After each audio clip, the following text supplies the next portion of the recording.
Bonjour à tous, bienvenue dans cette nouvelle vidéo. Alors comme vous le savez, la ECHM marche de moins en moins bien. C'est pour ça qu'avec les collègues, on a décidé de faire une vidéo par trimestre. On a aussi décidé de changer la musique qui était un peu trop rock. On a fait une musique plus douce, je vous la mets en description en non-répertoire.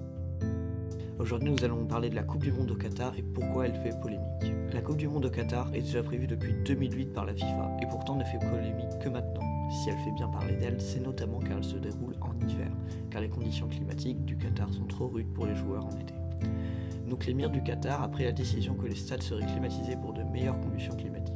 Malheureusement, le fait de climatiser les stades rejetterait 6 millions de tonnes de CO2 seulement du 20 novembre au 18 décembre, soit 184 000 fois la consommation annuelle du pays et 8 492 000 fois la consommation annuelle française.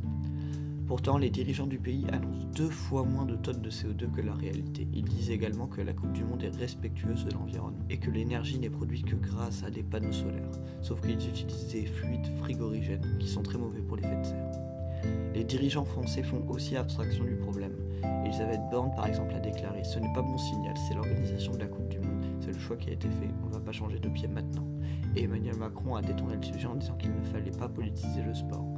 Les organisateurs aussi détournent le sujet. Si vous allez sur le site officiel de la FIFA et que vous tapez dans la barre de recherche climatisation, cela ne donne aucun résultat.